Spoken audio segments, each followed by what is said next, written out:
नमस्कार दोस्तों, मैं आपका दोस्त हीरालाल जाट। आज मैं इस वीडियो के अंदर एक ऐसा एक्सेल प्रोग्राम लेकर आया हूं ताकि आपकी कई सारी समस्याओं का समाधान हो सके।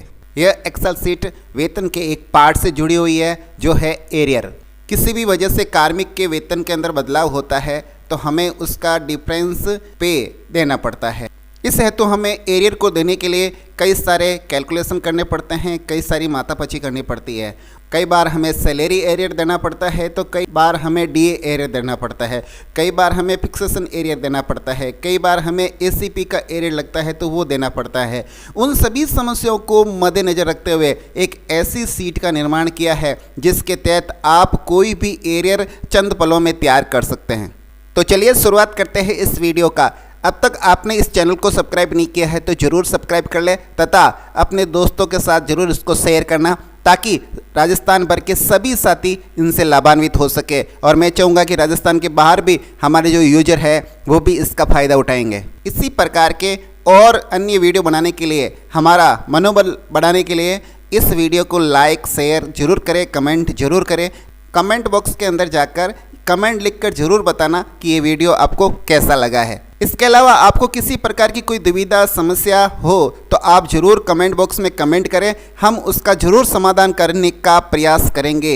अब शुरू करते हैं आज का वीडियो, जिसके अंदर सबसे पहले हम इंट्रोडक्शन सीट को देख लेते हैं कि इसका उपयोग कैसे करना है। इसका जो फर्स्ट सीट है हाउ टू यूज, इस पर सभी तरह की जानकारी लिखी हुई है कि आपको इस सीट को यूज कैसे करना है। और इसके अंदर कुल 3 सीटें हैं, उन 3 सीटों के बारे में बता दिया। मास्टर सीट, एरियर सीट और एक अनलॉक सीट है। ये 3 सीटें इस पर दे रखी है, इससे अलावा कुछ है नहीं। आप आसानी से अपना एरियर कैलकुलेशन कर सकते हैं। आपका जो वर्क रहेगा वो केवल मात्र एक सीट रहेगी, मास्टर सीट। अभी आपको दिखाने वाला हूँ। आप उस पर अपना जो इनपुट डाटा है वो बड़ी केयरफुली यानी सावधानी से करें। यहाँ पर सबसे पहले हमने पिछले वीडियो का लिंक दे रखा है, आप चाहो तो पिछला वीडियो भी देख सकते हैं, इसी पे बना हुआ है। और आज की वीडियो का लिंक अभी मैं यहाँ पर दे दूँगा। और उसके अलावा यहाँ पर अपडेट लिखा हुआ है कि ये सीट कब अपडेट की गई। ये 15/2/2022 को अपडेट की गई है। आप जब भी यूज करें अपडेट सीट ही यूज करें ताकि आपको किसी भी समस्या का सामना नहीं करना पड़े। अब इंट्रोडक्शन के बाद मास्टर पे चलते हैं, क्योंकि आपको जो भी एंट्री करनी है वो मास्टर सीट पर ही करनी है। तो ये मास्टर सीट है इसकी, यहाँ से शुरुआत होती है। डाटा एंट्री आपको करनी है। इसके अंदर आपके ऑफिस का नेम लिख सकते हैं और बाकी अन्य जानकारियां हैं वो हमने पिछले वीडियो के अंदर दे दी हैं, वो आप इस लिंक पर जाकर ज़रूर देखें। इस मास्टर के अंदर हमने एक नई चीज़ डेवलप की है, वो बता देते हैं कि इसमें नया क्या डाला। हमने इसमें नई एक चीज़ और डाली है, वो है कि यदि आप डीए दर जुलाई 2021 से 31% उठा रहे हैं तो आपको यहाँ पर यस सेलेक्ट करना है। और अगर आप नहीं उठा रहे, 28% ही उठाया है, तो यहाँ आप नो को रहने देवें।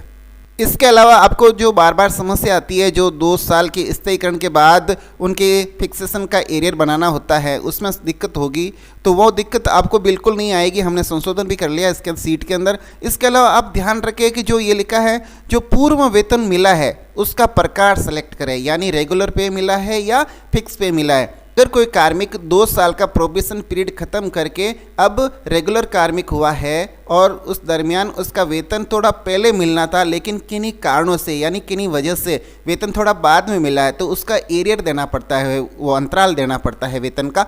तो हमें इस बात को ध्यान रखना है कि अगर वो उस समय फिक्स पे थे तो यहाँ पर आप फिक्स पे ज़रूर सेलेक्ट करें। फिक्स पे करोगे तो उनका फिक्स पे आ जाएगा।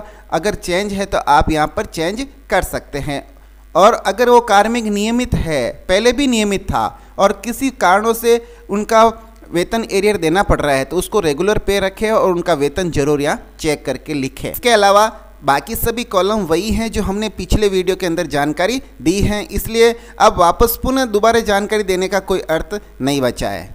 एक महत्वपूर्ण जानकारी आपको ये देनी थी कि आपको जिस तारीख से एरियर बनाना है वो तारीख यहाँ पर ज़रूर मेंशन करें और वो माह यहाँ पर ज़रूर सेलेक्ट करें। और तारीख लिखते समय ज़रूर ध्यान रखें, हमने यहाँ लिखा भी है कि आपका जो तारीख का फॉर्मेट रहेगा वो DDMMYYY, अर्थात आपके कंप्यूटर का जो डेट फॉर्मेट है वो DDMM और YYY के अंदर होना चाहिए। पहले दिन आए, फिर बाद में माह आए और उसके बाद में आपका वर्ष आए।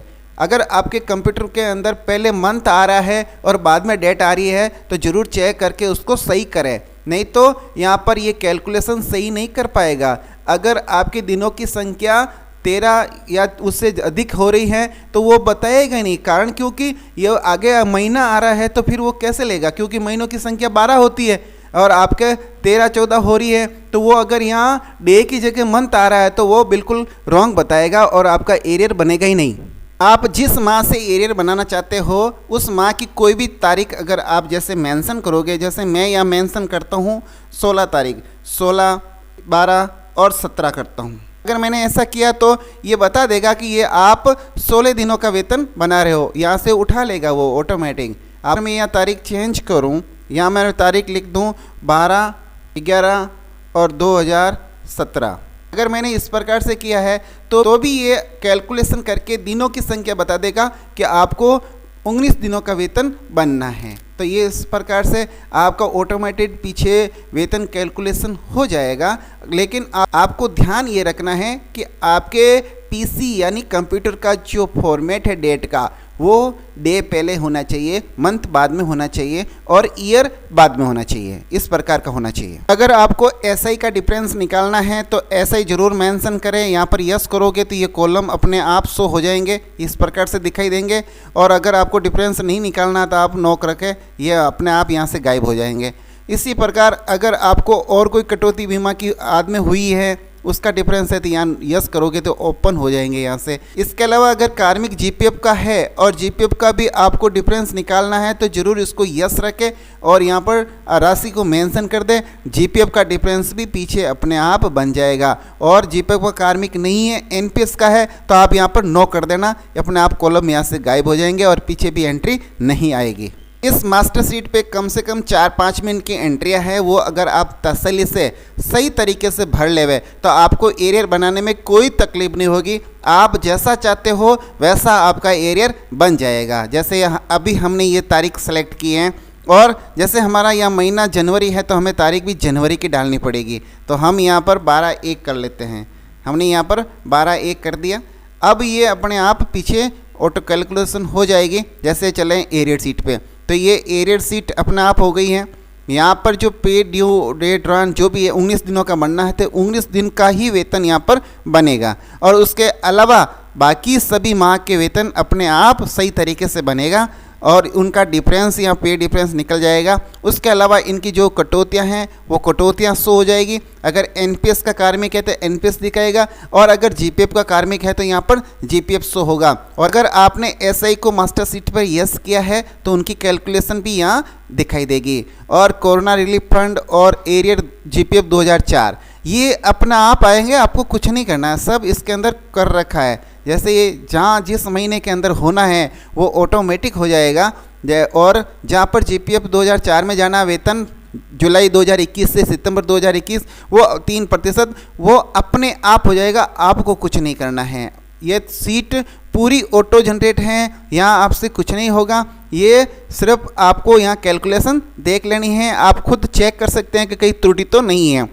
इसके अलावा भी कहीं पर भी किसी कार्मिक को कोई दुविधा हुई हो या फिर कहीं पर भी कोई त्रुटि नज़र आ रही हो तो ये सीट पीछे अनलॉक में दे रखी है। ये अनलॉक सीट लिखा है, ये सेम डाटा यहाँ आ रहे हैं, ये अनलॉक सीट है पूरी तरीके से। आप यहाँ पर कोई भी एंट्री को चेंज कर सकते हो। यहाँ पर कहीं पर भी आप सुधार चाहते हो तो बिल्कुल सुधार कर सकते हो। ये सीट पूर्णतः अनलॉक है और वो डाटा वही है जो एरियर सीट लिखा हुआ है इस पे है। इस सीट के डाटा ही अनलॉक सीट पे आ रहे हैं पूरे कॉपी होके। तो आप निश्चिंत रहें और यहाँ पर कहीं त्रुटि नज़र आए तो इस सीट को ज़रूर आप इस्तेमाल करें और जहाँ पर आपको करेक्शन करना है वहाँ करेक्शन करके फिर आप उसका प्रिंट ले सकते हैं। ये जानकारी थी जो आप तक पहुँचानी थी। मैं आशा करता हूं कि आपको ये जानकारी बहुत अच्छी लगी होगी और ये सीट आपके लिए बहुत उपयोगी सिद्ध होने वाली है और आपके प्रत्येक प्रकार के एरिया में ये कारगर सिद्ध होगी, ऐसी मैं आशा करता हूं। अब मैं आपसे आज्ञा लेता हूं। नमस्कार, वंदे मातरम, जय हिंद।